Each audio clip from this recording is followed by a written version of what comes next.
आपको आपके कर्मों का परिणाम भोगना ही होगा।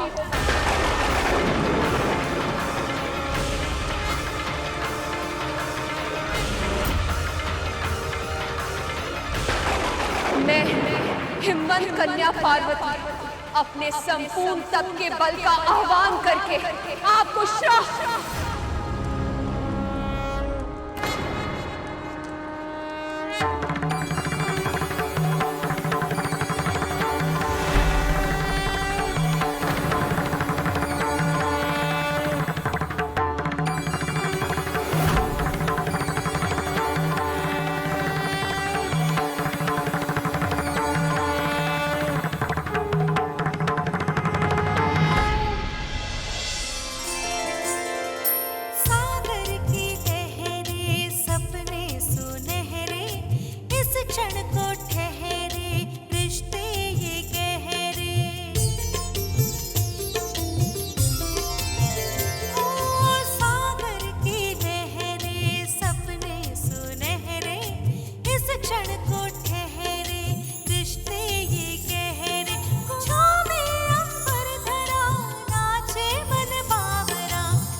समय अवश्य लगा, पर ये मिलन होकर ही रहा। नारायण नारायण। पुष्पों के सब दल, सरिता की कलकल, मेघों का काजल, अंबर व जल थल।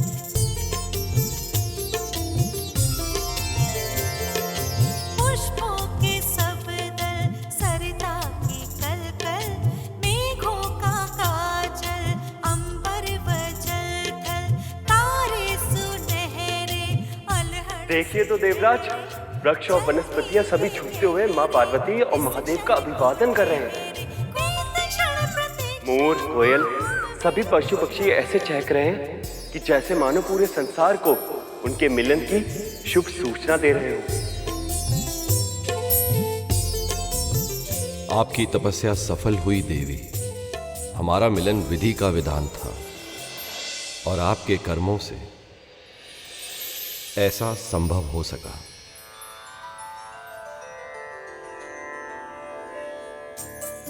सहस्त्रों वर्षों से इतनी प्रतीक्षा करने के बाद, अनेक कठिनाइयां और चुनौतियों के बाद अब जाके हमारा मिलन हुआ है देवी।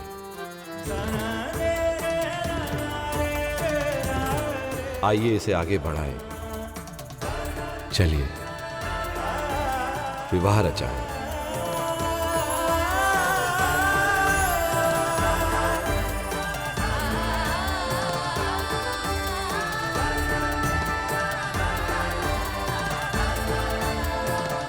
मुझे क्षमा कीजिए महादेव,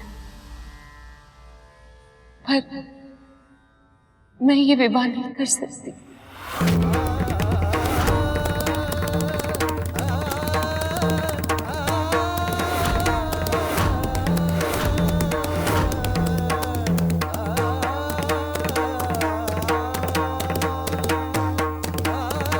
अब कौन सी बाधा खड़ी हो गई? माँ पार्वती मना क्यों कर रही हैं? क्या हुआ पार्वती? मैं नहीं मान सकता कि आपको मुझसे विवाह रचाने में रुचि नहीं है। सत्य तो ये है महादेव कि आपको पाने के लिए मैंने घनघोर तपस्या की है। आपको पति के रूप में प्राप्त करना ही मेरे जीवन का लक्ष्य है। पर मैं ये नहीं भूल सकती कि आपकी प्रिय होने के साथ साथ मैं अपने माता पिता की पुत्री भी हूँ। विवाह से पूर्व मायके की लाज रखना मेरा धर्म है। मुझसे विवाह के लिए आपको मेरे माता पिता से अनुमति लेनी होगी महादेव।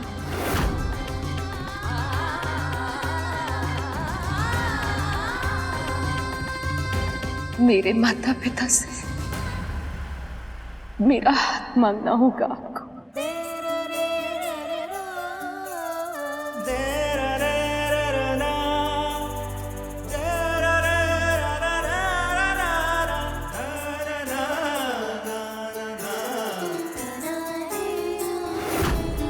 विवाह के लिए देवी पार्वती की ये विशेष मांग सुनकर महादेव और अन्य देवी देवता सब सोच में पड़ गए। परंपरा के अनुसार कन्या के पिता से वर के माता पिता हाथ मांगने जाते हैं, पर महादेव वो तो स्वयंभू है, अनादि अंतहीन। ना तो कोई उनकी माता है, ना पिता, ना कुल, ना गोत्र, ना परिवार। वो तो इन सब से परे है, इन सब से पूर्व है। वो अजन्मे आदि योगी। ऐसे में किसी को समझ नहीं आ रहा कि महादेव की ओर से महाराज हिमवंत के पास विवाह का प्रस्ताव लेकर कौन जाएगा। और तब महादेव ने गुरु वशिष्ठ और उनकी पत्नी देवी अरुंधति का आवाहन किया। हे ऋषियों में अग्रगण महर्षि वशिष्ठ, देवी अरुंधति, हम सब आपके दर्शन के प्रार्थी हैं। कृपया हमारी विनती स्वीकार करें।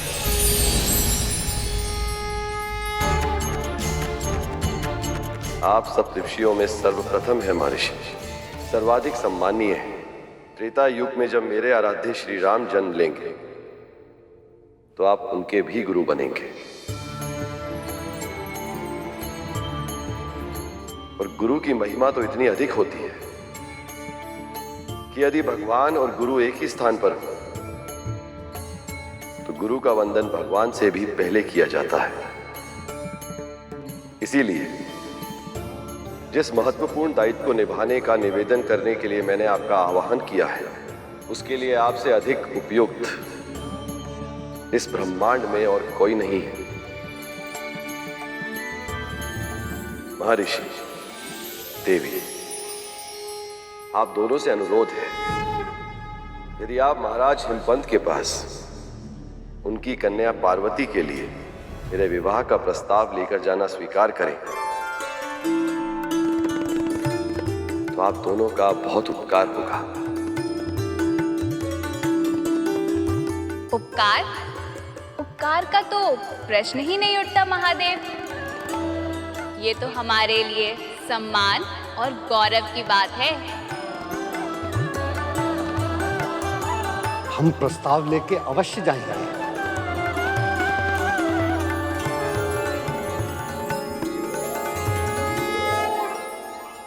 प्रेम की अधीरता में हृदय अनेक बार भावुक होकर चुप कर बैठता है, किंतु हमें अपनी पार्वती पर पूर्ण विश्वास है।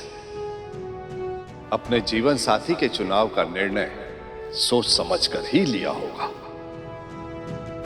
इसलिए मुनिवर, हमारा यह मानना है कि अब इस विवाह में और विलंब नहीं होना चाहिए। आप शीघ्र ही शिवजी की बारात लेकर आइए ताकि हम अपनी पुत्री का कन्यादान करके धन्य हो जाएं। अब शीघ्र ही मेरा मिलन मेरे स्वामी महादेव के संग हो जाएगा और हम सदा सदा के लिए एक हो जाएंगे। महादेव, ब्रह्मदेव, नारायण और सभी देवता, आप सबको बहुत बहुत बधाई। अब शीघ्र ही ये विवाह संपन्न होगा और फिर उसका जन्म होगा जो इस सृष्टि का उद्धार करेगा।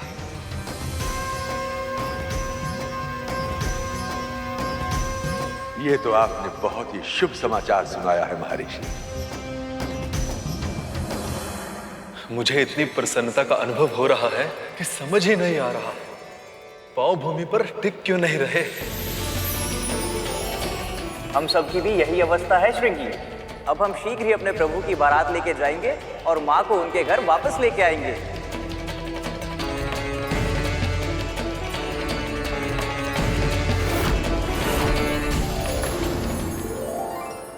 महर्षि, इस प्रसन्नता के अवसर पर आपके मस्तिष्क पर चिंता की रेखा।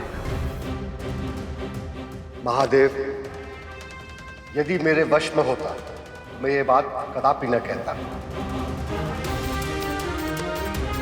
क्या बात है? प्रसन्नता का यह अवसर संकट के बादल साथ लेकर आया।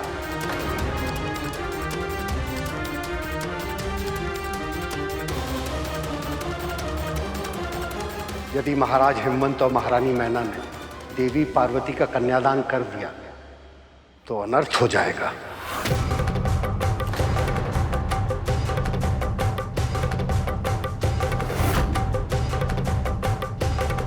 पर महर्षि, आप ऐसा क्यों कह रहे हैं? क्योंकि कन्यादान के पुण्य प्रताप से महाराज और महारानी को अविलंब मोक्ष प्राप्त हो जाएगा। और यदि ऐसा हुआ तो इस संसार से हिमालय लुप्त हो जाएगा।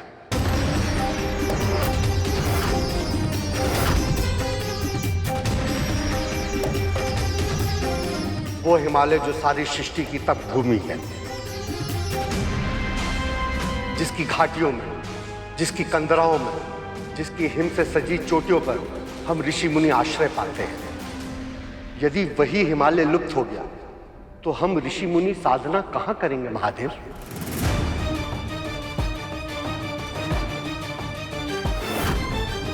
पर महर्षि, उनका कन्यादान करना अति आवश्यक है, अन्यथा विवाह नहीं होगा और उसके बिना तारकासुर के संहारक का जन्म भी नहीं हो पाएगा।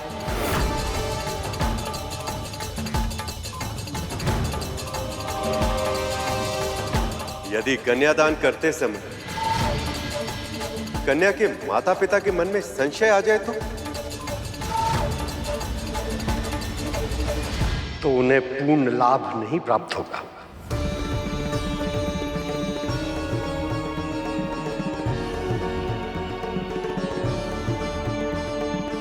और ऐसे में महादेव का विवाह भी हो जाएगा और तपोभूमि भी सुरक्षित रह जाएगी।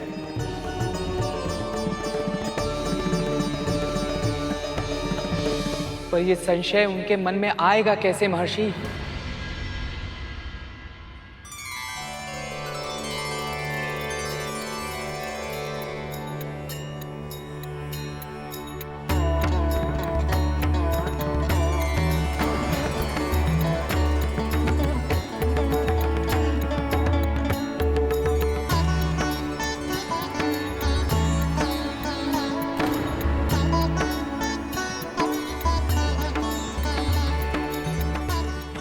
ये आप सब लोग मेरी तरफ क्यों देख रहे हैं? क्योंकि ये कार्य केवल आप ही कर सकते हैं देव ऋषि।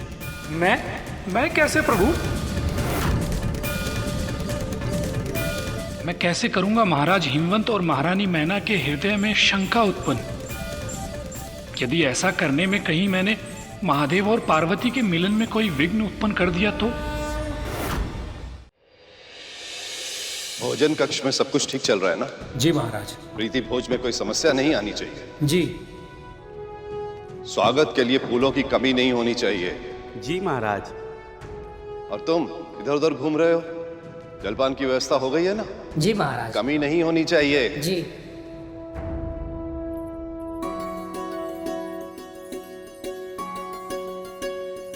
संसार के सबसे उत्तम श्रेणी के रेशमी वस्त्र और आभूषणों को तैयार रखो। और हाँ, केवल दामाद जी को ही नहीं, बारात में जितने जन आएंगे सभी को उपहार देना है हमें। शीघ्र करो, समय निकला जा रहा है।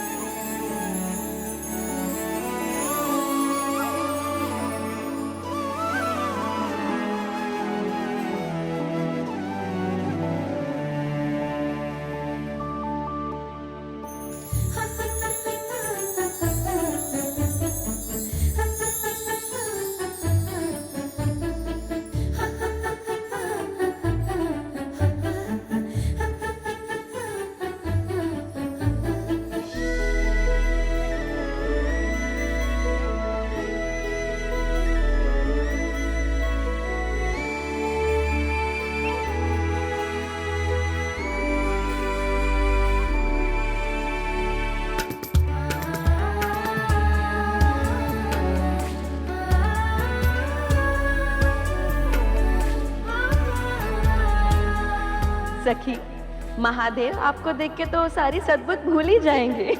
सद्बुद्ध की बात ही नहीं है जया। आनंद तो तब आएगा जब महादेव चैतन्य अवस्था में ये स्वीकार कर ले कि संसार की सर्वश्रेष्ठ सुंदरी हमारी देवी पार्वती है।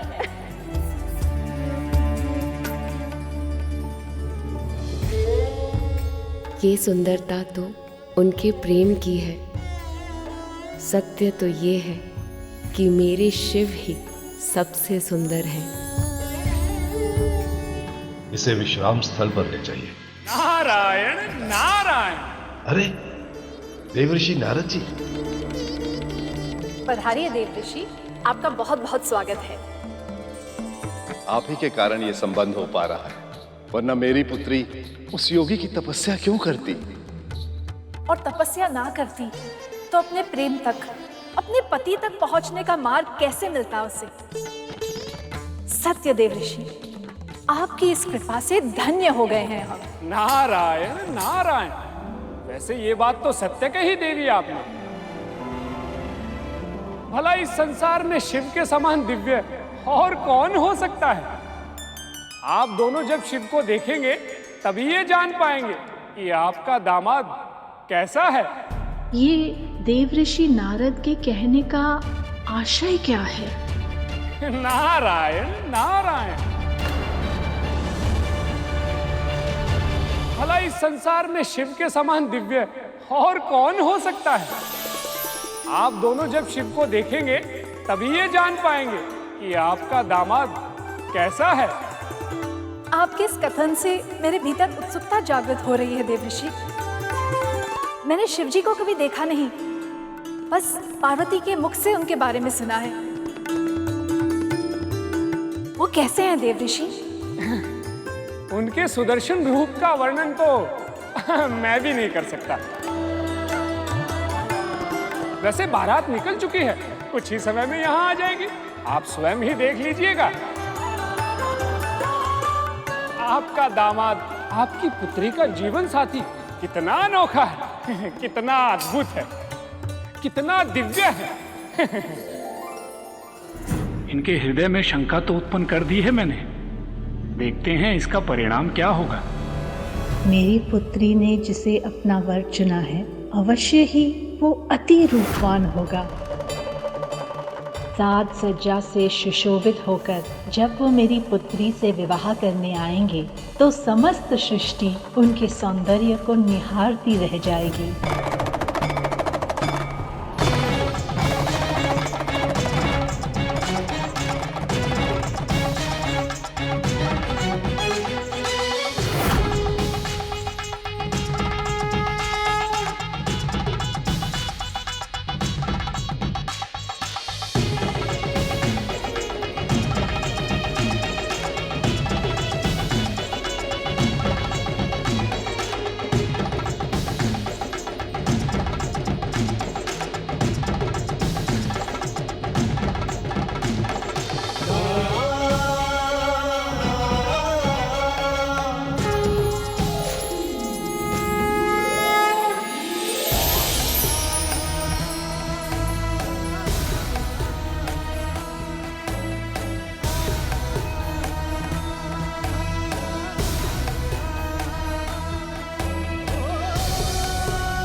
मुझे उस क्षण की प्रतीक्षा है प्रभु, जब आप यहाँ शीघ्र ही बारात लेकर पहुँचेंगे।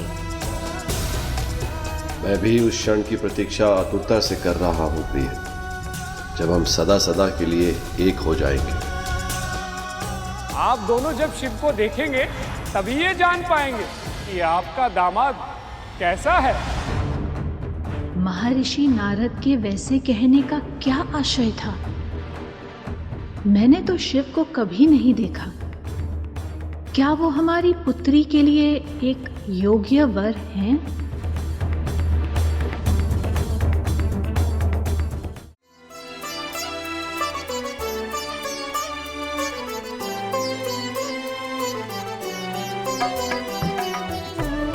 सच, सारे संसार की सुंदरता जैसे आज मेरी पुत्री में समा गई। बस अब तुम्हें किसी की बुरी दृष्टि ना लग जाए।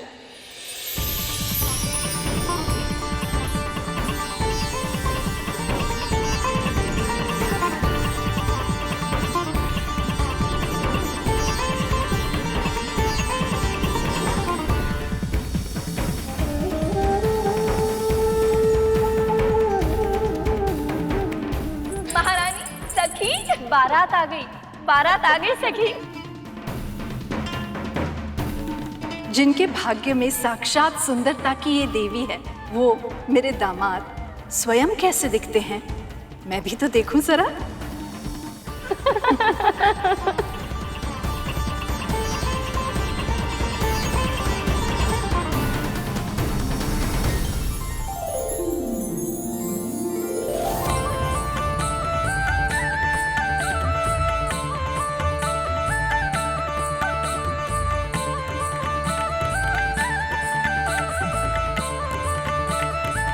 आइए आइए महारानी, मैं आपकी ही प्रतीक्षा कर रहा था।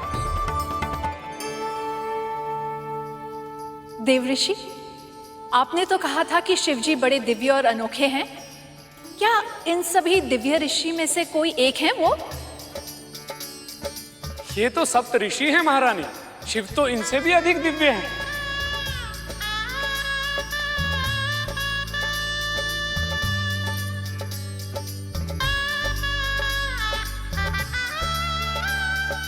क्या वो है शिवजी? नहीं नहीं महारानी, ये तो संसार के संचालक प्रभु श्री नारायण हैं। मेरे प्रभु नारायण नारायण।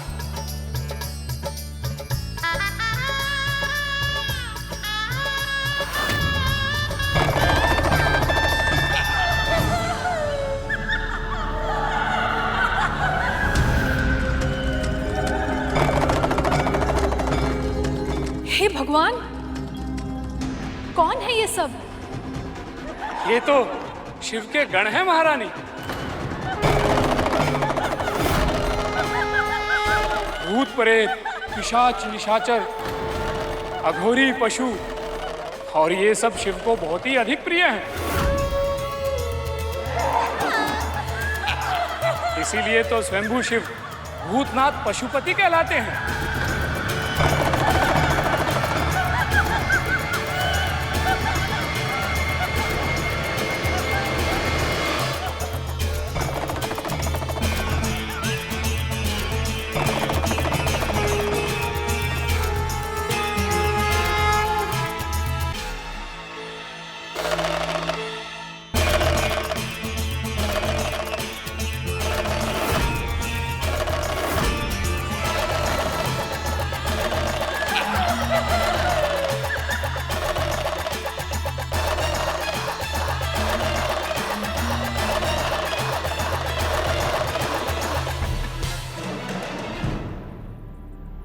नारायण नारायण, अब की बार आपने सही पहचाना है महारानी। यही है देवों के देव महादेव, यही है शिव, आपके दामाद।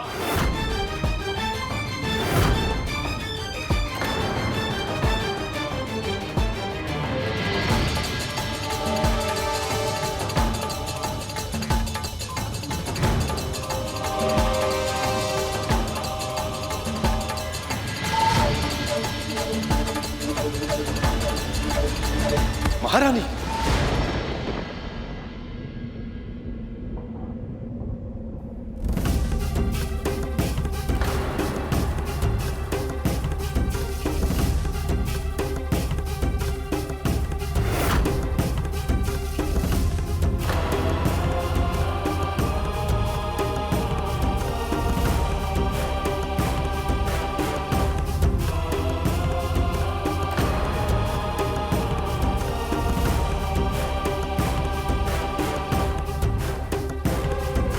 महादेव को देखकर महारानी मैना मूर्छित हो गई, साथ ही ये बारात भी रुक गई है। हे प्रभु, अब क्या होगा?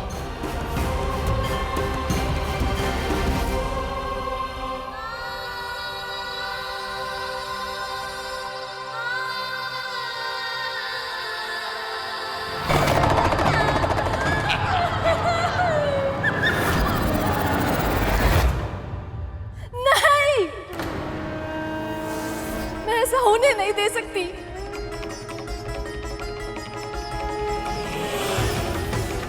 पार्वती, तुम और शिवजी एक दूसरे से बिल्कुल अलग हो।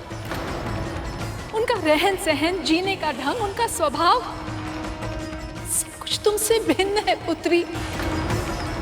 मैंने महारानी के मन में संशय तो उत्पन्न कर दिया, किंतु कहीं ये शंका इस विवाह में विघ्न का कारण ना बन जाए। विवाह के बाद ऐसे ससुराल में तुम्हारे लिए रह पाना संभव कैसे हो पाएगा? ऐसे व्यक्ति के साथ तुम कैसे सुखी रह पाओगी पुत्री? नहीं नहीं, मैंने जो देखा है मैं उसे नहीं भुला सकती। मैं ये विवाह नहीं होने दे सकती। माँ माँ माँ, मैं आपकी चिंता समझती हूँ, पर मेरे लिए शिव और उनका हर रूप सच्चा है, सुंदर है, वो बहुत पवित्र है माँ, बहुत दूर है दिखावे से। आप जानते हैं ऐश्वर्य और वैभव उनके दास हैं, पर फिर भी साधारण जीवन जीते हैं वो। अपनी सारी इच्छाएं त्याग चुके हैं, अपनी इंद्रियों पर विजय प्राप्त कर चुके हैं। उनकी जीवन संगिनी बनकर जीवन के पथ पर उनके साथ चलना मेरे लिए सौभाग्य की बात होगी माँ। ये तुम क्या कह रही हो पार्वती? मेरी बात को समझ क्यों नहीं रही हो? आप ही समझाइए ना इसे। यदि ना समझे ना तो कुछ भी करके किसी भी तरीके से इस विवाह को रोक दीजिए। पर मैं शिव से प्रेम करती हूँ माँ।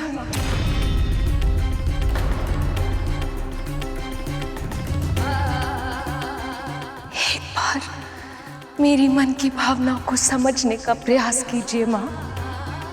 एक बार, सिर्फ एक बार उन्हें मेरी आंखों से देखिए, और उसके बाद भी यदि आपको लगा कि उनका साथ मेरे लिए उचित नहीं है तो आप जो कहेंगी मुझे स्वीकार होगा।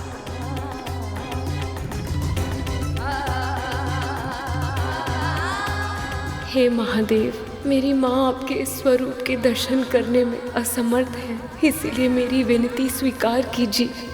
आँखों को हर्षित करने वाला, मन को सुख देने वाला कामेश्वर रूप धारण कीजिए प्रभु।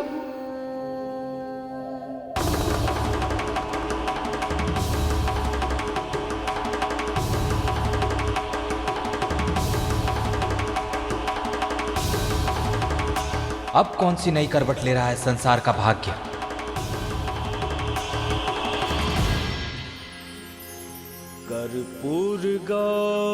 हे महादेव, भोलेनाथ, मेरी माँ की इच्छा का मान रखिएगा प्रभु। हे प्रिय, आपकी माता की इच्छा का मान ना रखकर आपका अपमान कभी नहीं होने दूंगा मैं। महादेव के उस अति मनमोहक, अति दर्शनीय मुख देखने के बाद उनका स्वागत हुआ।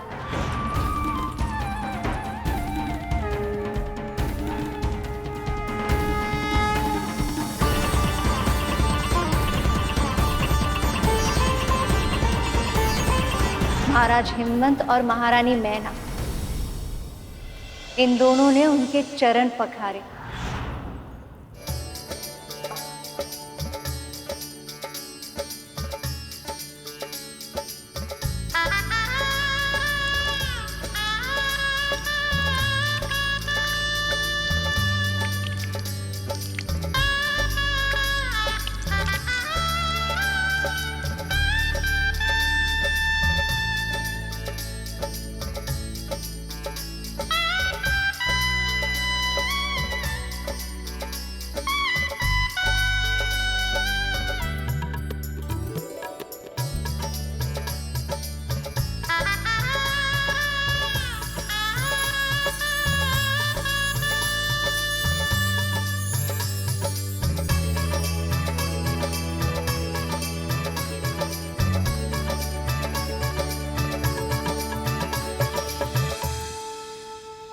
वर वधू एक दूसरे को वरमाला पहनाइए।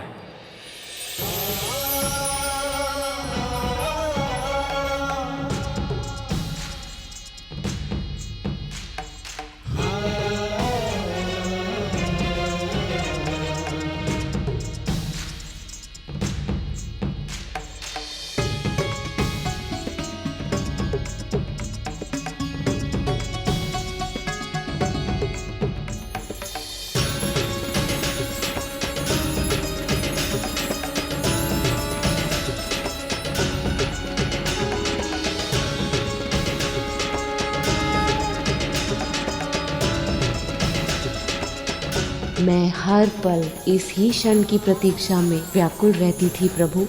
मैं भी बड़ी आतुरता से इस क्षण की प्रतीक्षा कर रहा था प्रिय। आप ही मेरी शक्ति है, आपके बिना मैं अपूर्ण था। देवी पार्वती और महादेव ने अग्नि के सामने फेरे लिए और एक दूसरे को जयमाला पहनाई। इस प्रकार उनका विवाह संपन्न हुआ और 10 दिशाओं में प्रसन्नता छा गई।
मेरी माँ की इच्छाओं का मान रखकर आपने मेरी भी इच्छाओं का मान रखा। इसके लिए आपका धन्यवाद स्वामी। इसमें धन्यवाद कैसा प्रिय? ये तो मेरा कर्तव्य है। और इस तरह देवी पार्वती और महादेव ने एक दूसरे का सम्मान रखकर संसार के समक्ष एक आदर्श जीवन साथी होने का प्रमाण रखा। फेरे संपन्न हुए। अब आप दोनों अपना स्थान ग्रहण कीजिए, बैठिए।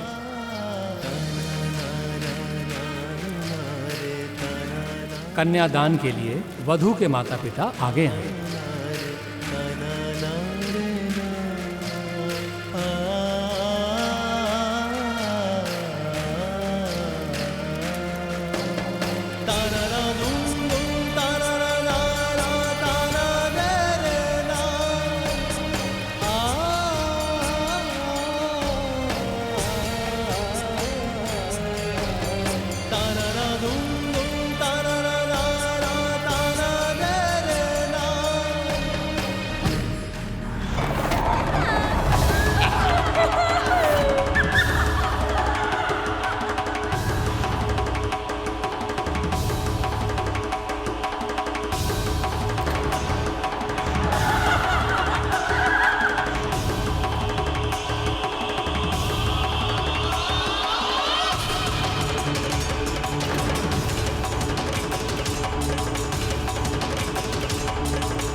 ये किस चिंतन में आ गए हैं महाराज और महारानी?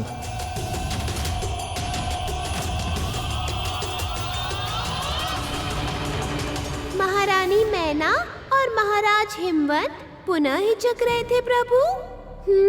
किंतु महादेव से अधिक संपन्न तो तीनों लोकों में कोई नहीं है। तीनों लोकों के स्वामी वो स्वयं ही तो है। और अब तो ये बात वो दोनों भी जानते थे, फिर किस कारण चिंतित थे वो प्रभु? ये सब महर्षि नारद की करनी का परिणाम था मूषक जी।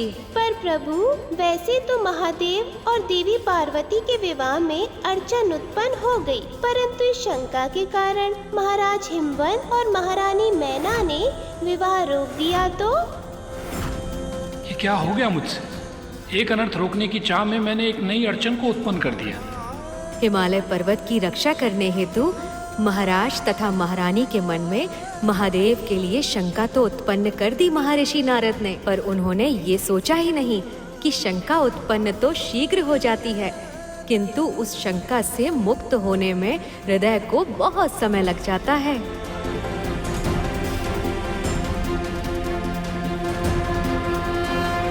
तारकासुर ऋषियों से अपनी पूजा करा करा के दिन प्रतिदिन और भी ज्यादा शक्तिशाली होता जा रहा है।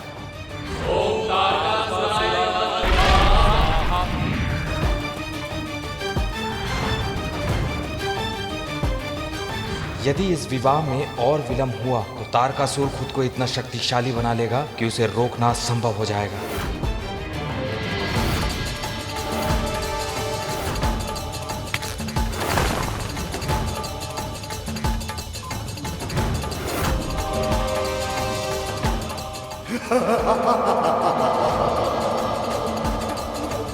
अपनी पुत्री पार्वती का हाथ शिव को सौंपने से पहले दोनों पति पत्नी के मन में शिव की पुरानी छवि उभर आई, पर उस कामेश्वर रूप का दर्शन करके दोनों ने अपने मन को शांत किया और फिर संशय के साथ कन्यादान किया।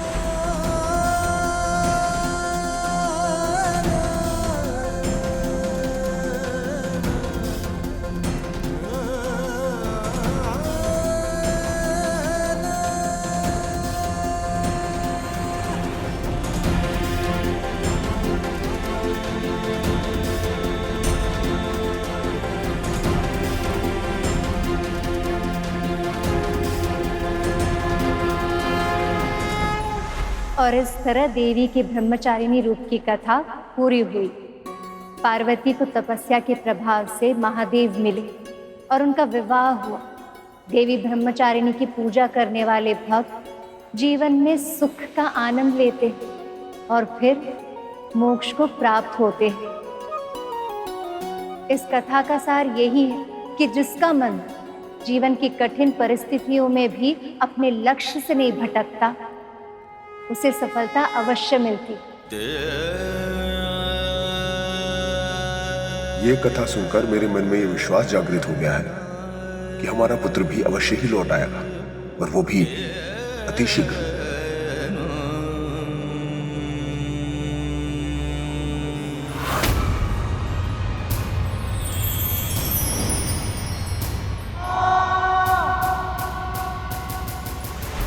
मेरे अहंकार के कारण मैंने प्रभु का वाहन बनने का एक महान अवसर व्यर्थ कर दिया था, किंतु इस व्रत को पूरा कर पुनः उस अवसर को जीवित करने का प्रयास करूंगा मैं। चलिए देवी ब्रह्मचारिणी की आरती करते हैं।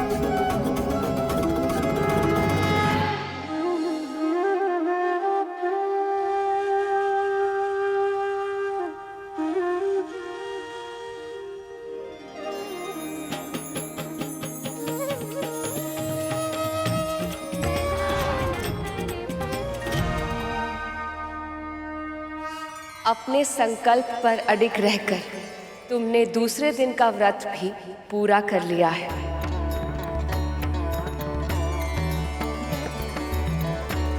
पर ध्यान रहे गरुड़, केवल भूखे रहने से और पूजा पाठ करने से व्रत सफल नहीं होता। वो तभी सफल होता है जब साधक अपनी इंद्रियों पर पूरी तरह से नियंत्रण प्राप्त कर ले और मन से, वचन से, कर्म से किसी को भी कष्ट ना पहुंचाए। आपकी हर सीख मेरे लिए जीवन का दर्शन है माँ। आपके हर आज्ञा का पालन अवश्य करूंगा।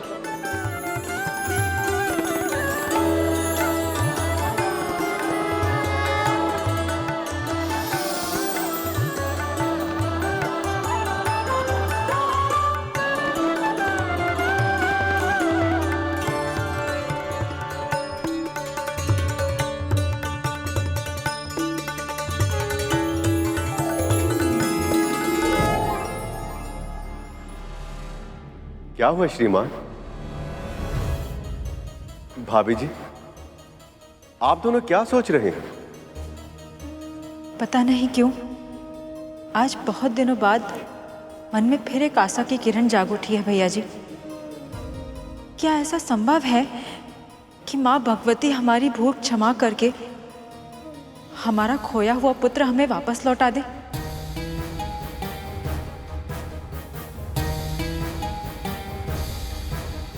पता था हमको।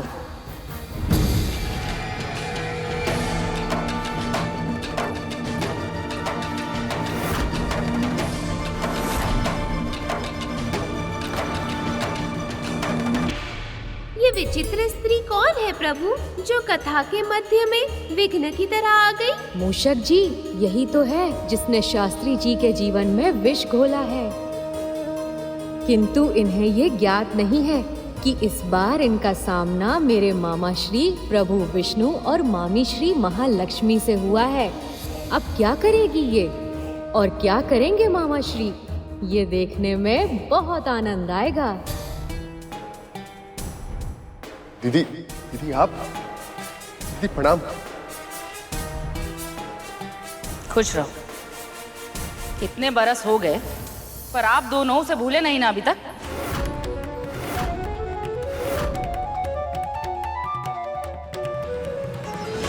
अब जैसे ही हमें पता लगा कि आप दोनों के घर में कथा हो रही है, हम तो चौंक गए। अब हमें तो यही ना लगता था कि पुत्र के जाने के बाद आप दोनों का जीवन जैसे नीरस हो गया हो। फिर अचानक से ये हृदय परिवर्तन कैसे छूटे? हृदय परिवर्तन नहीं दीदी, ये तो इन भले मानुसों की संगत का प्रभाव है।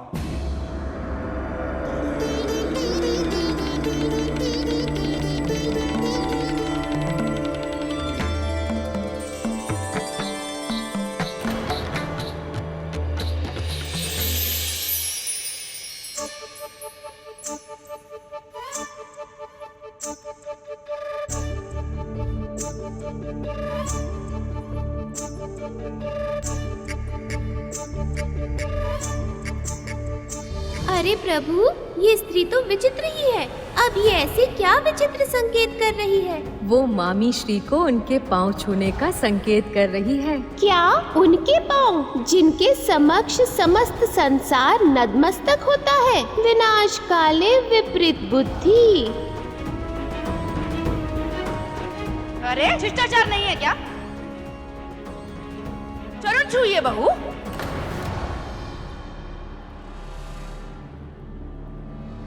परंतु बड़ी तो ये है माँ जी। माँ जी नहीं, बुआ जी कहिए। इनकी बड़ी बहन है आप। हाँ।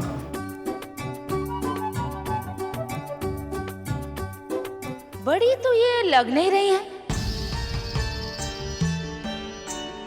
आयु क्या होगी आपकी भला? आपकी जितनी होगी। वास्तविकता तो ये कि जो सदैव प्रसन्न रहते हैं उनकी आयु का पता नहीं चलता।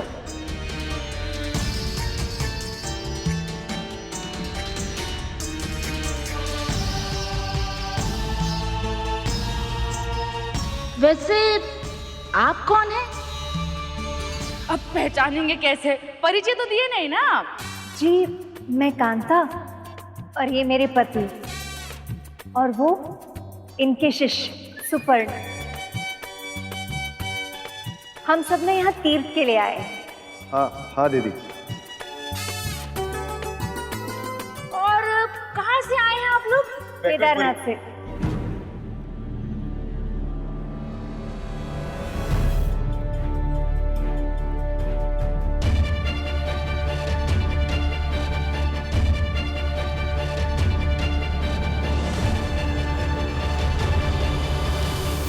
ये क्या प्रभु, माता लक्ष्मी और प्रभु विष्णु तो फंस गए। ये तो होना ही था। मामा श्री के मुख से तो वैकुंठ ही निकलेगा ना, उनका निवास स्थान जो है। हैं? मतलब दोनों पति पत्नी अलग अलग स्थानों से आए हैं, ऐसा कैसे? ओहो माँ जी, बुआ जी, ये वैकुंठपुरी में रहते हैं।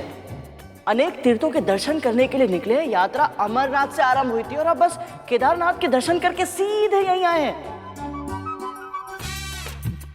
आपके गिरजापुर विंध्याचल के आंचल में।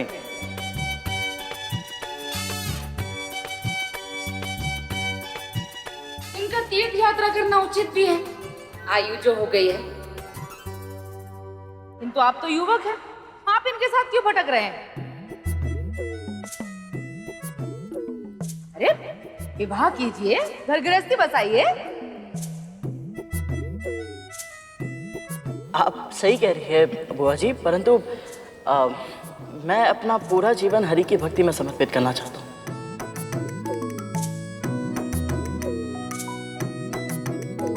पागले हो गए हैं क्या?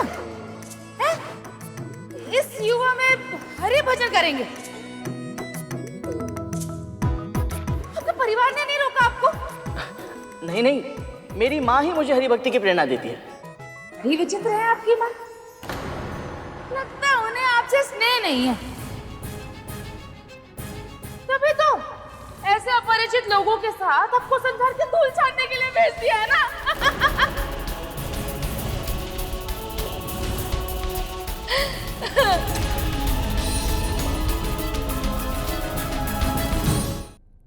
दीदी, आप भी आते ही क्या प्रश्नोत्तर में लग गई? अभी अभी घर में इतनी अच्छी कथा संपन्न हुई है। आप प्रणाम कीजिए और भोग ग्रहण कीजिए। ये बहन जी इतना अच्छा भोग बनाती हैं जैसे अमृत हो। मैं अभी भोग ले आई।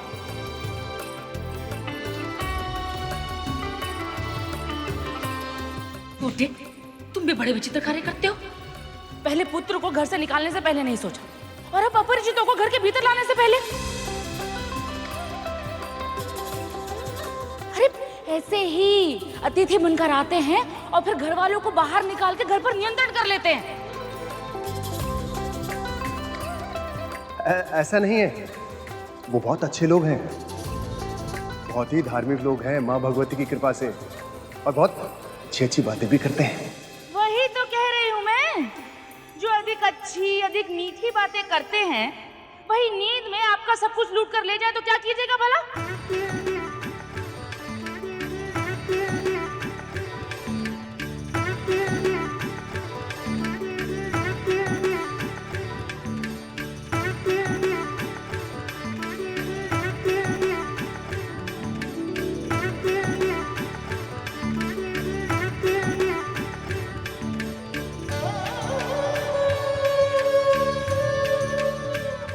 तो सचमुच बहुत अच्छा बनाई है ये। अब तो जब तक ये सब चले नहीं जाते हम यही रहेंगे। इनके हाथ के बने व्यंजन भी खाएंगे और दृष्टि भी रखेंगे इन पर। बहन जी, अब हम चलते हैं। आइए।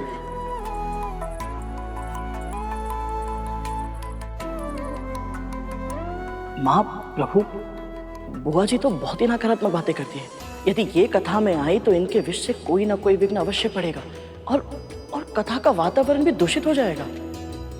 यही तो तुम्हारे संकल्प की परीक्षा है गुरु। इस संसार में व्रत करना इसलिए इतना कठिन है क्योंकि यहाँ तरह तरह के व्यक्ति होते हैं और वो तरह तरह की कठिनाई उत्पन्न करते हैं। जितने व्यक्ति किसी अच्छे कार्य में साथ देते हैं उससे कई अधिक व्यक्ति उसमें बाधा उत्पन्न करते हैं। इसलिए गुरु, तुम्हें तुम्हारी संकल्प शक्ति को दृढ़ करना होगा और सारी चुनौतियों को पार करके अपनी लक्ष्य को प्राप्त करना होगा।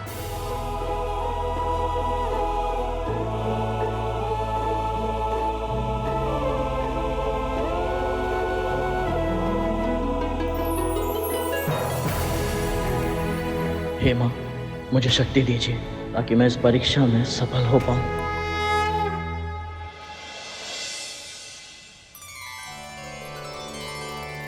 जय माँ भगवती, जय माँ विंध्यवासिनी, जय माँ भगवती। वो बुआ जी नहीं आई आज? जी, वो कल की कथा के बाद तनिक थक गई थी तो आज विश्राम कर रही। हम आज की कथा प्रारंभ करें माँ भगवती की कृपा से।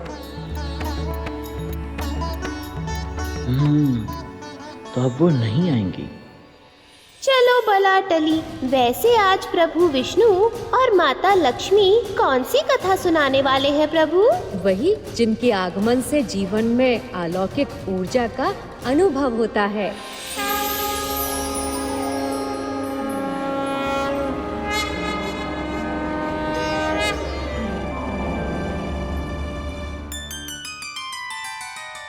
विश्राम तो हम तब करेंगे जब कोई करने दे। तो भोर से खिटपिट हो रही है और अब ये शंख की ध्वनि।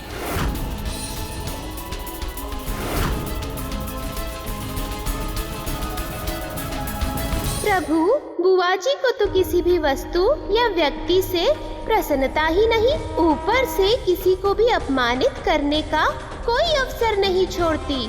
सत्य कहा मूषक जी आपने। हम लोगों से या स्थान से पीछा छुड़ा सकते हैं, किंतु अपने कर्मों से नहीं। बुआ जी को भी उनके कर्मों का फल अवश्य मिलेगा। कीजिए, आराम कीजिए। अब उपवास तो हम रख नहीं पाएंगे, तो कथा अवश्य सुनेंगे। जी।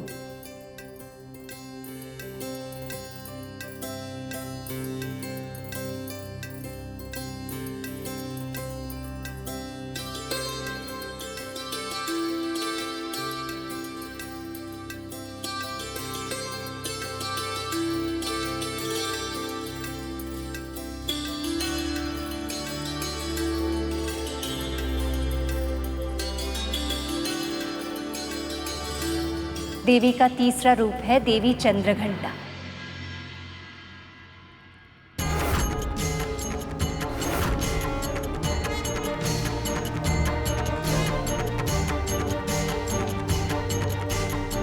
नवरात्रि के तीसरे दिन इनकी पूजा की जाती है। इनकी पूजा करने वाले भक्त को इस मायावी संसार में रहकर भी अलौकिक वस्तुएं दिखाई देती, अलौकिक ध्वनि सुनाई पड़ती है।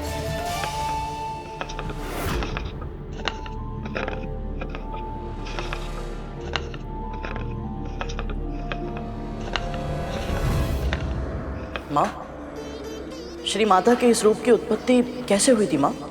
सब प्रसन्नता से झूम रहे थे, आने वाले सुखद भविष्य की कल्पना से सब आनंदित थे। पर एक व्यक्ति ऐसा भी था जो महादेव और देवी पार्वती के इस विवाह से प्रसन्न नहीं, क्रोधित था।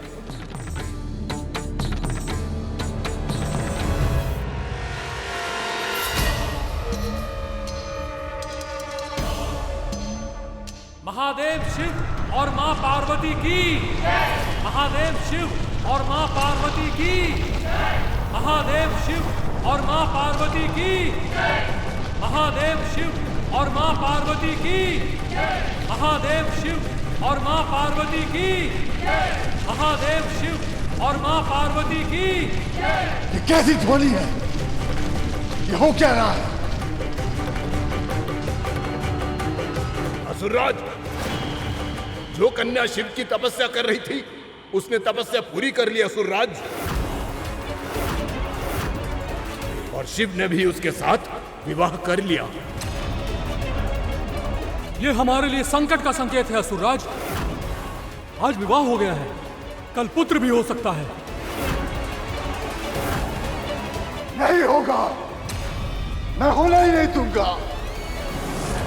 भले ही उन दोनों का विवाह हो गया हो, परंतु उनका मिलन अधूरा ही रहेगा।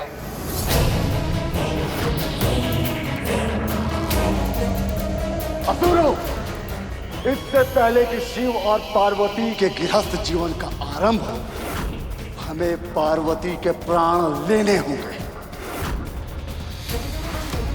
उसके आंखों की जीवन ज्योति बुझानी होगी।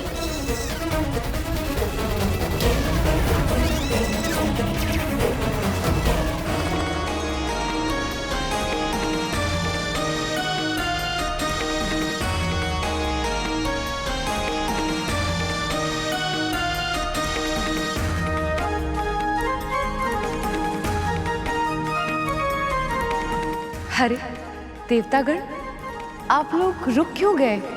भीतर चलिए ना। माँ, आप दोनों थक गए होंगे, हम सब फिर आएंगे आपके दर्शन करने।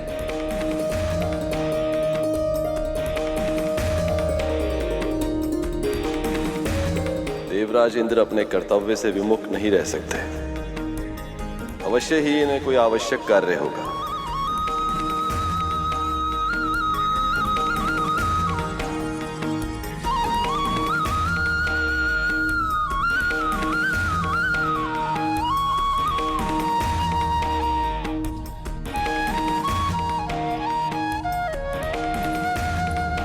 ठहरिए माँ,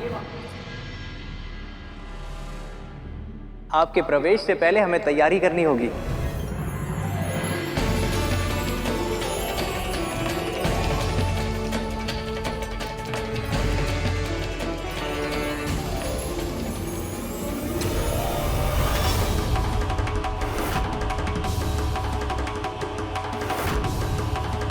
इस स्थान की दशा तो बहुत खराब है, क्योंकि वर्षों से इस स्थान का ध्यान रखने वाला कोई था ही नहीं।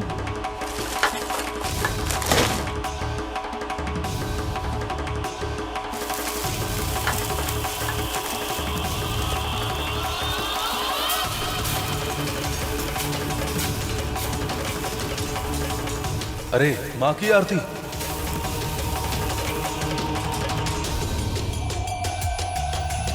अरे माँ की आरती।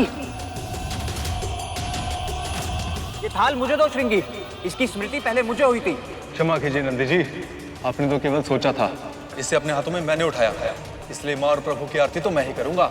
ये अधिकार मेरा है श्रृंगी। अधिकार उसी का है नंदी जी जो पहल करे। मुझे दो थाली।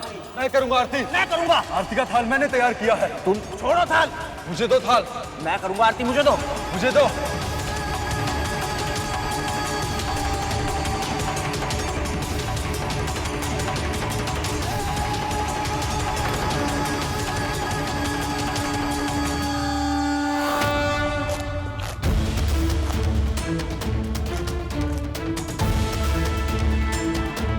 बस करो।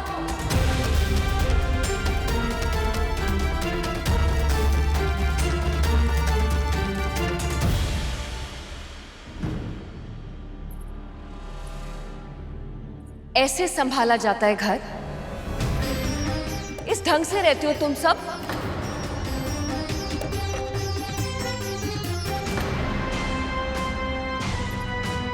ये क्या है? बिना पका हुआ भोजन खाना अच्छा नहीं होता, पता है ना? कम से कम इतना तो पता होगा कि स्वच्छता में ही ईश्वरत्व का माध्यम है।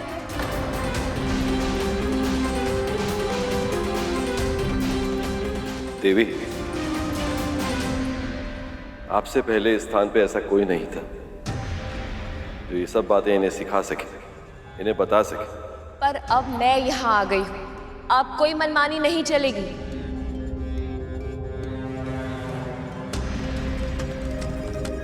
अब मैं कुछ नियम बनाऊं और उन नियमों का सभी को पालन करना होगा, समझ गए? आपको भी।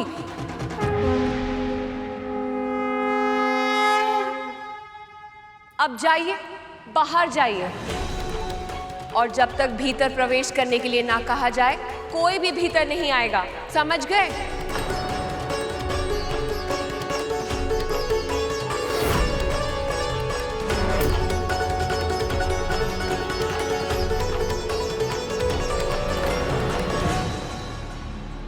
अरे जाइए।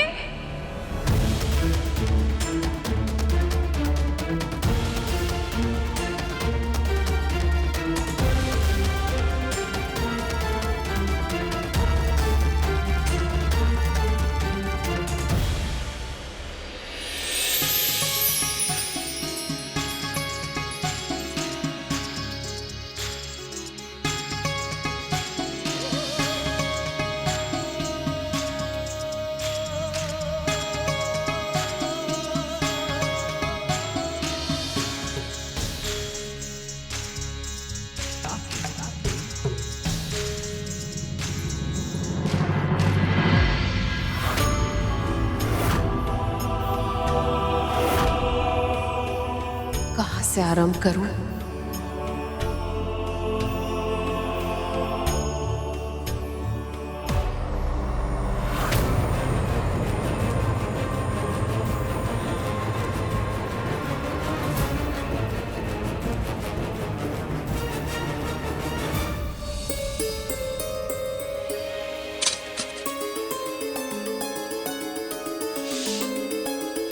घर केवल दीवारों और छत से घिरा कोई स्पंदहीन स्थान नहीं होता। परस्पर प्रेम के माध्यम से एक दूसरे के जीवन को और भी अधिक श्रेष्ठ बनाने का आधारशिला होता है घर। और घर की महिमा होती है स्त्री से। वही घर का प्राण होती है, वही जीवन का आधार होती है। नियमों की दीवारों में बांधकर वो निवासियों को महत्व सिखाती है। देवी पार्वती भी इस समय वही कर रही थी।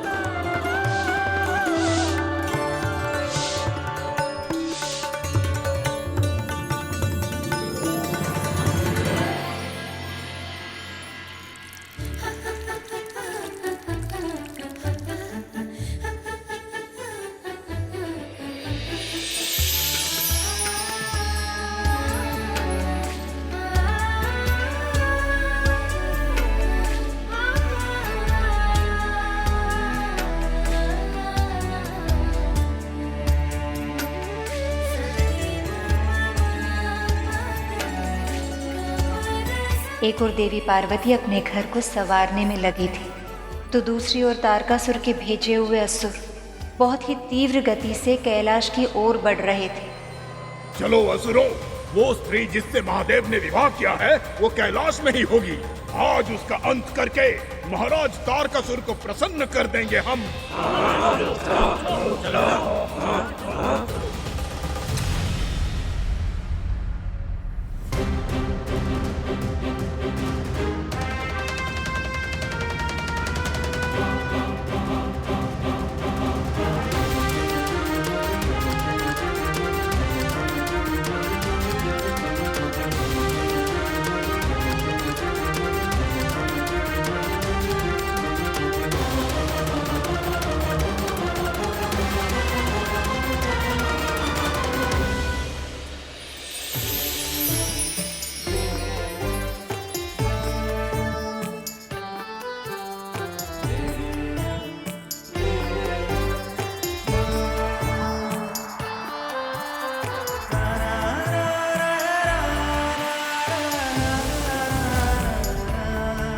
कितनी अच्छी खुशबू आ रही है।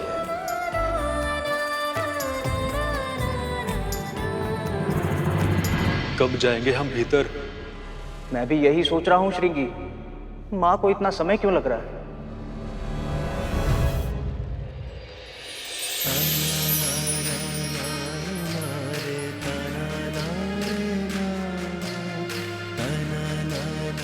प्रभु आप? इतनी पवित्र सुगंध, जैसे हवन किया हो।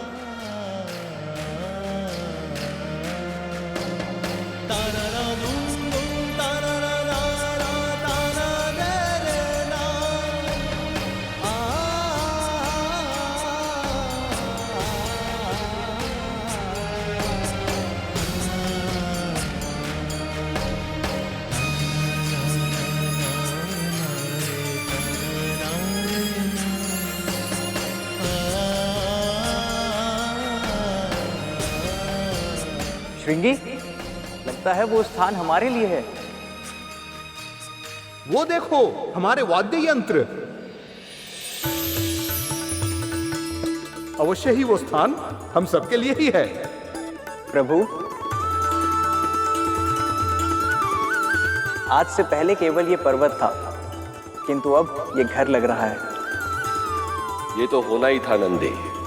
इस स्थान को घर बनाने वाली जो आ गई, इस घर की स्वामिनी जो आ गई। बस बस बस, बहुत हुई प्रशंसा। घर स्वच्छ हो गया है। आप लोग भी हाथ मुंह धोकर स्वच्छ हो जाइए, फिर साथ में बैठकर भोजन करेंगे।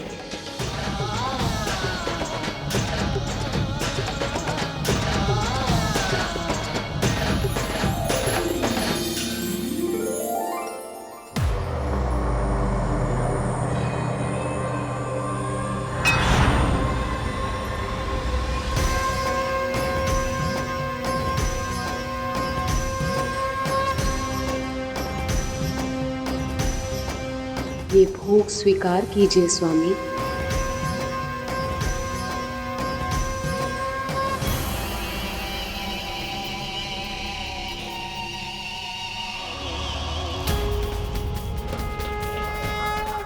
यही सही समय है आक्रमण करने के लिए। प्रभु, सारे असुर तो माता पार्वती के प्राण लेने के लिए आतुर थे, तो फिर किसने उनके प्राण बचाए? आगे क्या हुआ बताइए ना। मूषक जी, उन्हें कोई क्या बचाएगा, जिनके होने से इस निर्जीव संसार में जीवन आया। जो शिव की शक्ति हैं, उन्हें कोई कैसे हानि पहुंचा सकता था?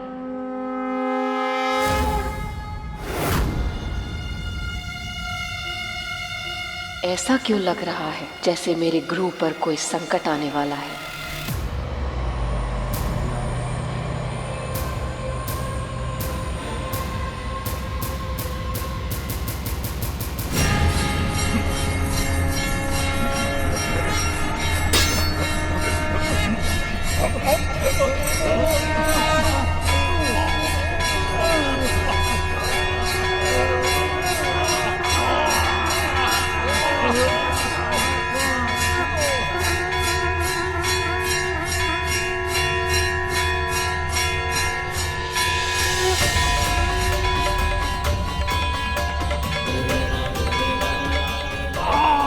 कैसा स्वर है ये? कोई रोको इसे!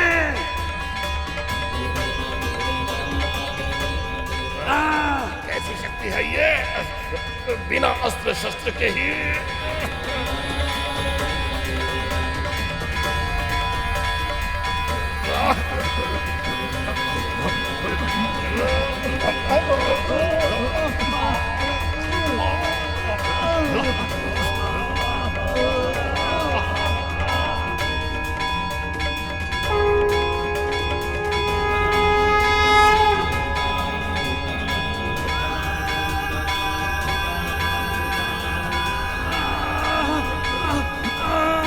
कैसा स्वर है ये?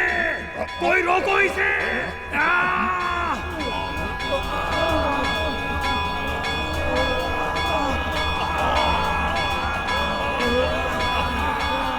इस लीला से देवी पार्वती ने सृष्टि के समक्ष स्त्री शक्ति का एक नया उदाहरण रखा।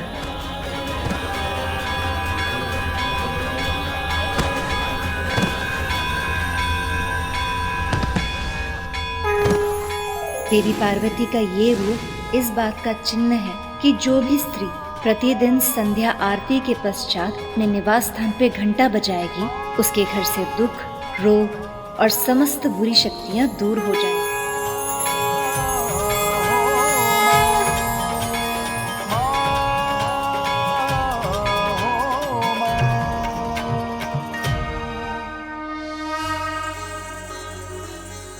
अद्भुत पार्वती, आपके इस घंटे की ध्वनि से संपूर्ण वातावरण में एक अलग सी ऊर्जा उत्पन्न हो गई है।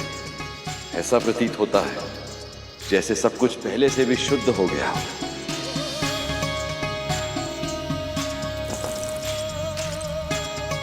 जो स्त्रियां सुबह और संध्या के समय ऐसे ही घर स्वच्छ करके भोग लगाकर घंटा बजाएंगी, उनके घर बुराई कभी प्रवेश नहीं करेगी।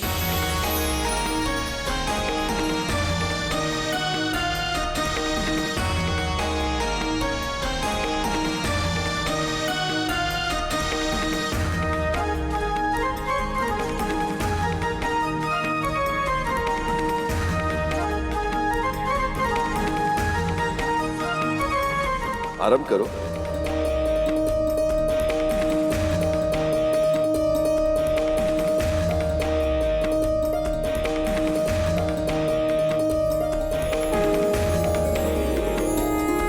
माँ, इससे अधिक उत्तम भोजन तो हमने आज तक कभी नहीं खाया। हाँ माँ, आज पोषण हमारे तन को नहीं, हमारी आत्माओं को मिल रहा है। और इस प्रकार से माँ के इस रूप को जो नाम मिला है वो है चंद्रघंटा। श्री माता का ये रूप परम कल्याणकारी और शांतिदायक है। इनका ध्यान करने वाले साधक को पृथ्वीलोक में सुख और परलोक में सद्गति प्राप्त होती है। जिस प्रकार देवी पार्वती ने अपने घर को सजाया था, संवारा था, वैसे ही अपने घर का ध्यान रखना हर स्त्री का दायित्व है। जो स्त्री नित्य कर्मों के साथ साथ विशेष अवसरों पर किए जाने वाले विशेष कर्मों के साथ अपने परिवार का ध्यान रखती है, उस स्त्री के घर में सुख और समृद्धि का वास होता है। पर जो स्त्री अपने घर का त्याग करती है, अपने दायित्व से उदासीन होकर दूसरों के घर में ताक झाक करे, अपने वचनों और कर्मों से नकारात्मकता फैलाती है, वो स्त्री न केवल अपने लिए बल्कि अपने पूरे परिवार के लिए अनिष्ट का आमंत्रण देती है। कथा देवी की और वचन अपने। आप क्या कहना चाह रही हैं मैं अच्छे से समझती हूँ।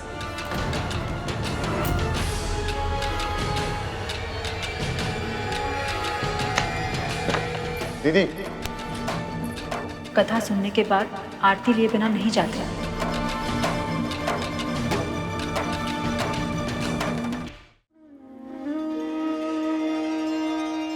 पिंड जज प्रवरारूढ़ा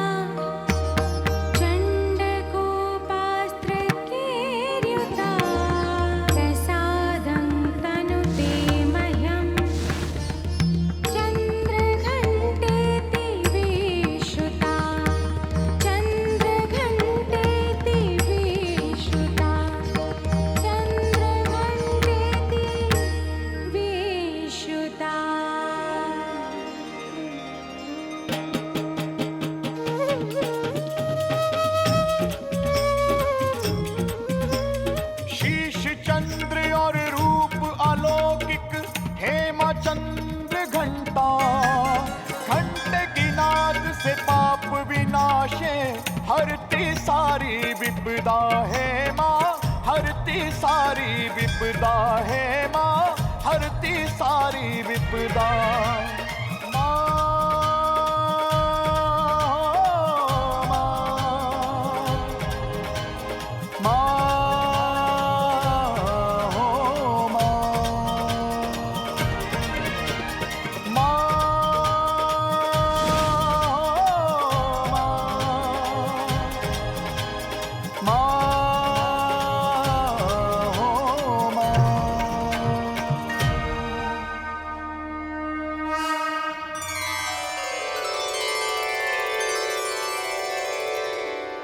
मैं आप सभी से प्रसन्न हूं। गरुड़, विष्णु का वाहन बनने के लिए तुम्हारे व्यवहार में वीरता के साथ साथ सौम्यता और विनम्रता का होना भी आवश्यक है। मैं तुम्हें वरदान देती हूँ, इन सभी गुणों का तुम में समावेश हो। आपका बहुत बहुत आभार, धन्यवाद माँ।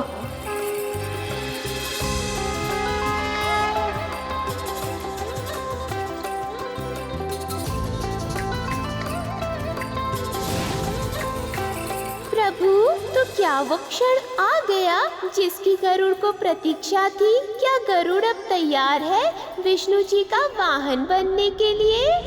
ये तो गरुड़ पर निर्भर करता है कि इस कथा के संपन्न होने के पूर्व वो स्वयं को इस योग्य बना पाएगा या नहीं। वैसे समय के पूर्व और भाग्य से अधिक किसी को कुछ भी नहीं मिलता।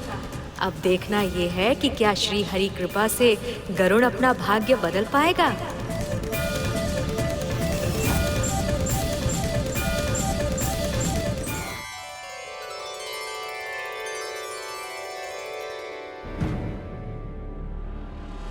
क्या हुआ श्रीमान?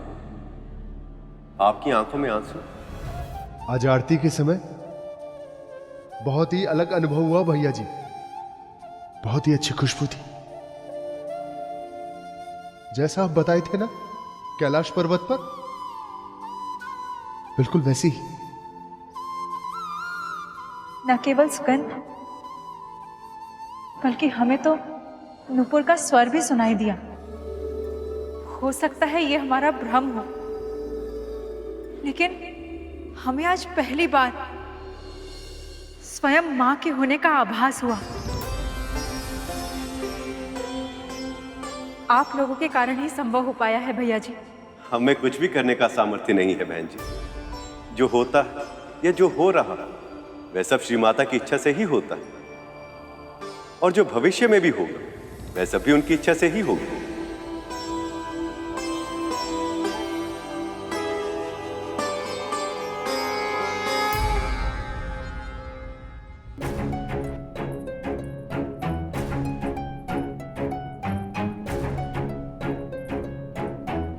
बहुत हुआ भैया, अब आप उन तीनों से छुट्टी पाइए।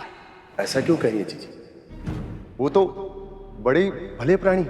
उनकी धर्म पत्नी हमें चिढ़ा रही थी और आप अपनी दीदी का अपमान होते हुए देखते रहे। कुछ कहा भी नहीं, उन्हें रोका भी नहीं। शांत हो जाइए दीदी, इस तरह से बिना बात के बखेड़ा खड़ा करना उचित नहीं ना है। हम अभी अभी पूजा से लौटे हैं, क्लेश करना सही नहीं है। वाह, देख रहे हैं भैया, जिन अतिथियों को आपने अपने घर में पनाह दी है उन्हीं के लिए हमारी भौजाई हमें आपकी दीदी को कड़वी बातें सुना रही है। बस यही देखना शेष था। 2-4 दिन में वो लोग इतने सगे हो गए कि आपने हमें ही पराया कर दिया। ऐसा नहीं है दीदी। ये मत भूलिए कि आपका पुत्र नहीं है जो आपका हालचाल पूछेगा। जो है बस हम ही हैं।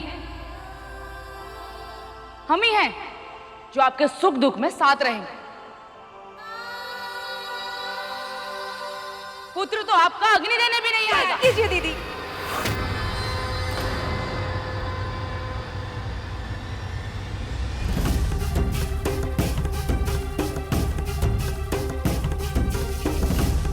आप जाइए यहां से। हमने कहा ना, आप चाहिए यहां से।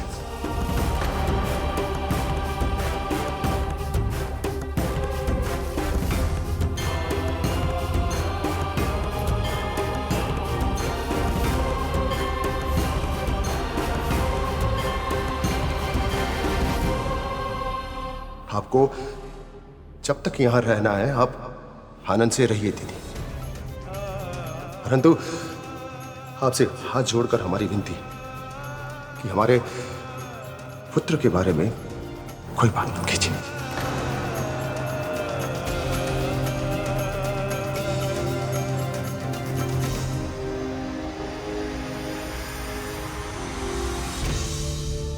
आप दोनों के बाद ये सारी संपत्ति हमारी होने वाली है। ऐसा पक्का प्रबंध करेंगे ना कि इसे हमसे कोई भी छीन नहीं पाएगा, कोई भी नहीं।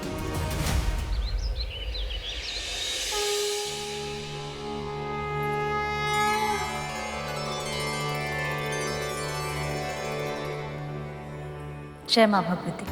आज तो आप दोनों समय से तनिक पहले ही आ गए। आप कथा ही इतनी अच्छी सुनाते हैं, आज प्रतीक्षा में कब सिर उठ गए पता ही नहीं चला। आपसे कथा सुनते सुनते कुछ समय के लिए हम अपने सारे कष्ट, सारे दुख भूल जाते हैं। बहुत शांति मिलती है मन को।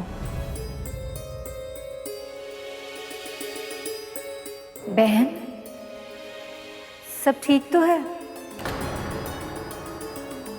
हाँ हाँ, सब ठीक ही है। आइए ना, कथा प्रारंभ करते हैं। बुआ जी नहीं आई आज? वो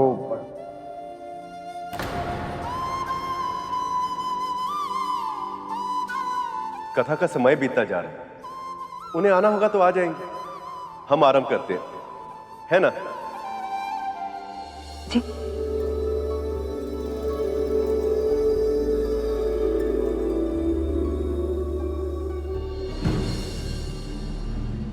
बहुत ही तीव्र भूख लगी है।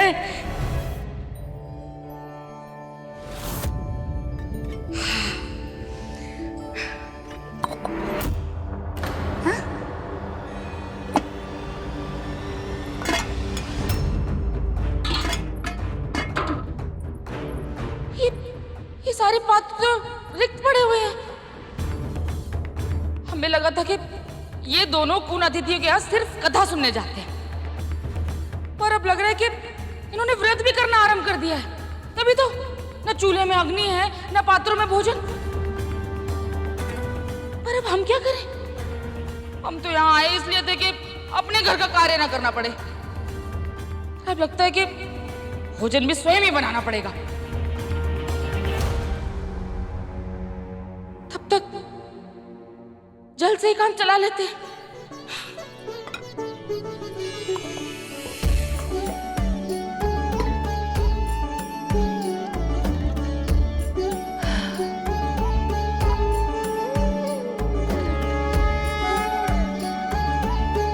देवी पार्वती के कैलाश में आने के बाद सब कुछ बदल गया था।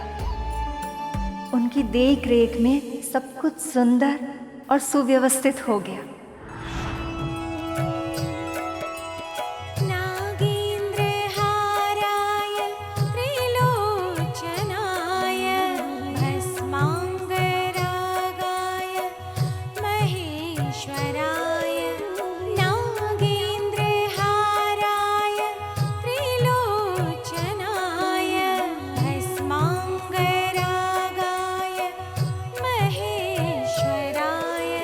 नित्यानंदाय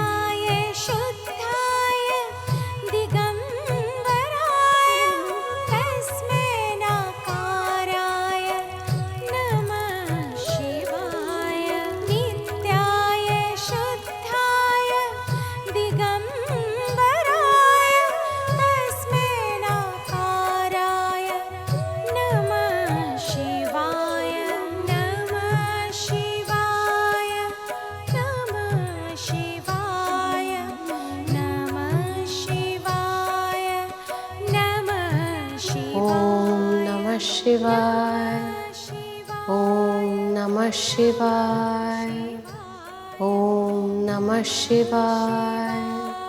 देवी पार्वती के इस रूप में उनकी कृपा दृष्टि से दसों दिशाओं में सृजन की प्रक्रिया सक्रिय होने लगी। वृक्ष, वनस्पतियां, पेड़, पौधे सब कुछ फल फूल रहे थे, जिसका जन्म इस सृष्टि के लिए अभूतपूर्व है। शिव और शक्ति का पुत्र देवराज इंद्र की अपेक्षाएं इन सब संकेतों को देखकर अपने चरम तक पहुंच गई थी। पर सत्य तो ये है कि ये सृष्टि की सारी रचना माता ने बहुत पहले से ही शुरू की थी। यही है इनका चौथा रूप, माँ कुष्मांडा, माँ कुष्मांडा, माँ कुष्मांडा। कहा जाता है कि जब चारों ओर अंधकार था, न सृष्टि का अस्तित्व था, न प्रकाश की कल्पना, तब इन्हीं माता ने अपने मुस्कान से सारी ब्रह्मांड की रचना की। इसीलिए इन्हें सृष्टि की आदि स्वरूपा या आदि शक्ति के नाम से भी जाना जाता है।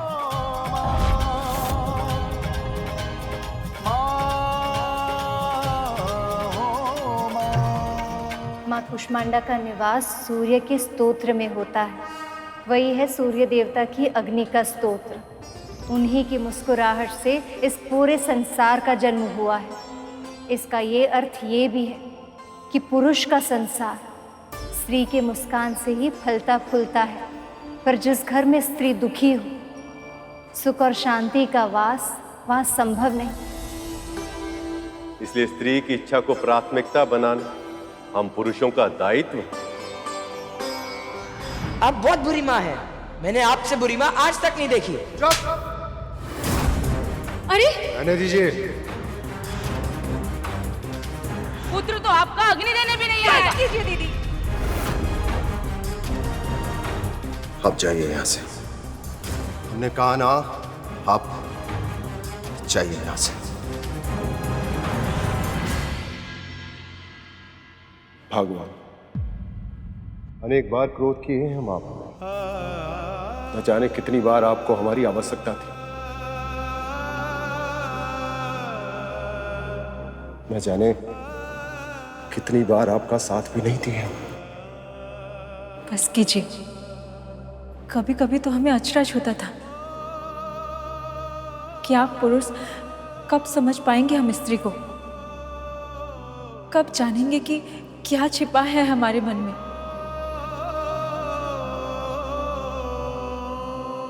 भले ही देर लग गई, पर आज आपको इस बात का आभास हो गया है। हमारे लिए इतना ही पर्याप्त है।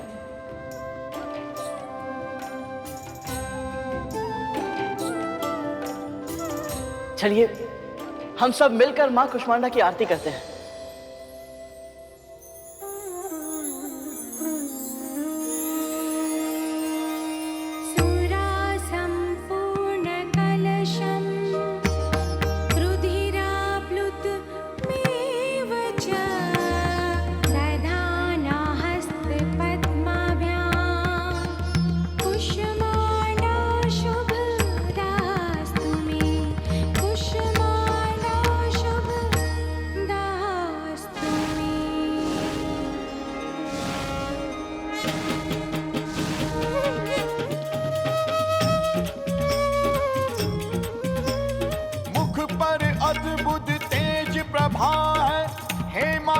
कुष्मांडा, इस ब्रह्मांड की रचना तुझसे सूर्य की ऊष्मा है माँ, तुझसे सूर्य की ऊष्मा है माँ, तुझसे सूर्य की ऊष्मा।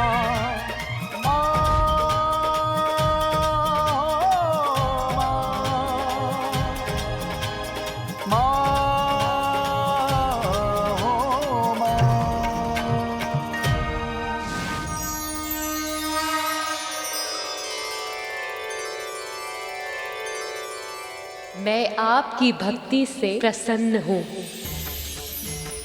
आप सदैव रोग और शोक से मुक्त रहेंगे। यही मेरा वरदान है।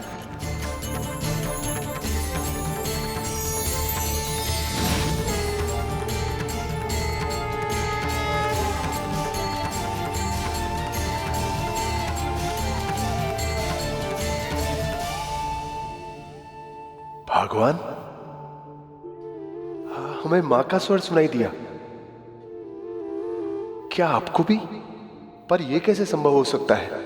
क्या हमारे शोक से हमें मुक्ति मिल सकती है? हम भी इसी उलझन में हैं स्वामी। हम दोनों के दुख का कारण तो एक ही है, हमारे पुत्र का हमसे दूर होना।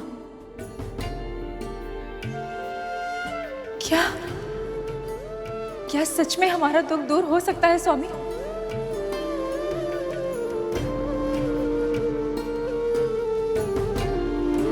प्रभु, उन्हें माता के दर्शन नहीं हुए, पर उन्हें माता के होने का आभास तो हुआ। किंतु उन्हें ये कब ज्ञात होगा प्रभु कि उनके संबंध में खटास उनकी बहन के कारण है? उनके दुख कब दूर होंगे प्रभु? मूषक जी, उनका दुख दूर करने हेतु ही मामा श्री ने कथावाचन के लिए उनका निवास स्थान चुना, और जैसे जैसे उन्हें माता के भिन्न भिन्न दिव्य स्वरूप के बारे में ज्ञात होगा, वैसे वैसे उन्हें अपनी पीड़ा और समस्या का समाधान भी मिलता जाएगा। अब देखना ये है कि उन्हें अपनी समस्या के जड़ का भान कब होगा। नवरात्रि के 5वें दिन हम देवी के स्कंद माता की रूप की कथा सुनेंगे। स्कंद का अर्थ होता है कुमार कार्तिकीय। प्रभु गणेश के भाई कार्तिक जी।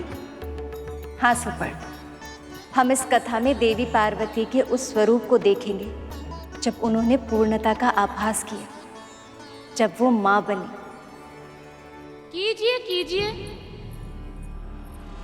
कीजिए कीजिए, जितने व्रत और पूजा कर सकते हैं कीजिए। व्रत और तप करने से पुत्र तो लौट कर नहीं आएगा, किंतु आपके भीतर का अपराध बोध जरूर कम हो जाएगा। मां होकर भी पुत्र की रक्षा नहीं कर पाई ना आप इतने कड़वे वचन क्यों कहती है बुआ जी? ऐसा है बुआ के भतीजे जी कि हमने जो कहा अपनी भौजाई को कहा और अपने भाई के सामने कहा, तो आपने बीच में कुछ क्यों कहा? आप होते कौन हैं? क्या अधिकार बनता है आपका? आपके व्यक्तिगत विषय में हस्तक्षेप करने का अधिकार हम में से किसी को नहीं, पर मनुष्यता तो यही कहती है कि दुख में साथ दिया जाए, ताने नहीं। सेवक तो सेवक, अब स्वामी जी भी ज्ञान देने लगे। आपकी ये मीठी मीठी बातों में ना मेरे भाई भौजाई जरूर फंस सकते हैं, किंतु मैं चतुर, मैं आपकी बातों में नहीं आने वाली। सुपर, ये व्रत का समय है, किसी के भड़काने पर क्रोधित होकर अपने व्रत को नहीं छोड़ना चाहिए।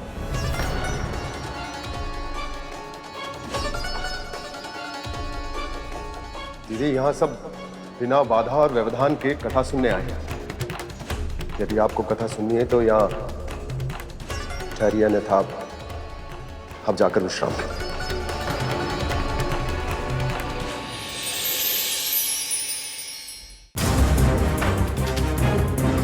नहीं नहीं, अब कथा सुनने आए हैं तो कथा सुन के ही जाएंगे।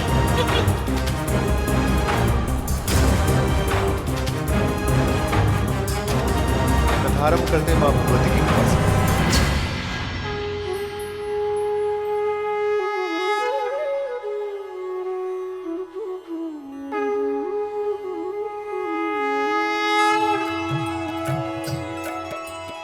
नागेन्द्रहाराय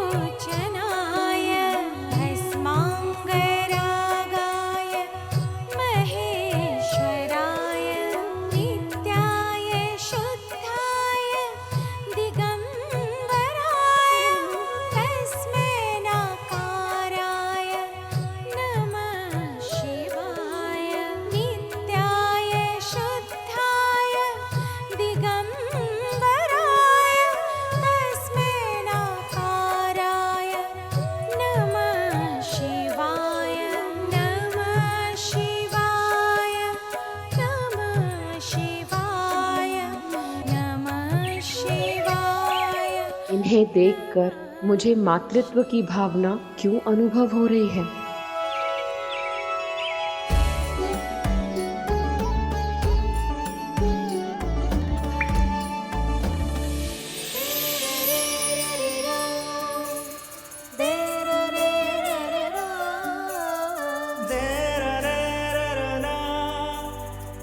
मुझे लगा था कि आपको पाने के बाद मेरे मन में कुछ और पाने की कामना जन्म नहीं लेगी, पर आज मुझे आभास हो रहा है कि मेरे हृदय की गहराई में एक और इच्छा छिप कर बैठी है।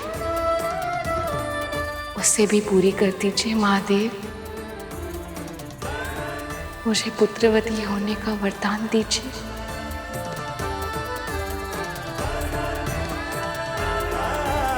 तथास्तु।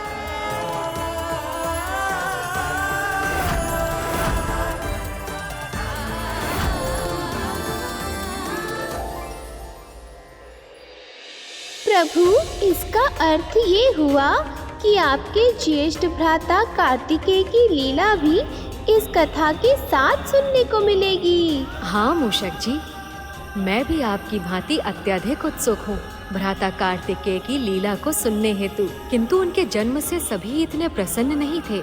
एक ओर सभी देवताओं में असुरक्षा का भाव उत्पन्न हो गया था, तो दूसरी ओर उनके जन्म से माँ भी पिताश्री से रुष्ट हो गई थी।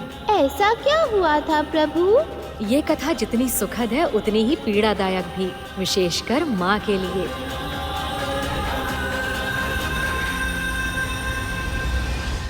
पक्षीराज गरुड़ के साहस भरे कारनामे देखने के लिए चैनल को सब्सक्राइब करें और साथ ही बेल आइकॉन दबाना न भूलें।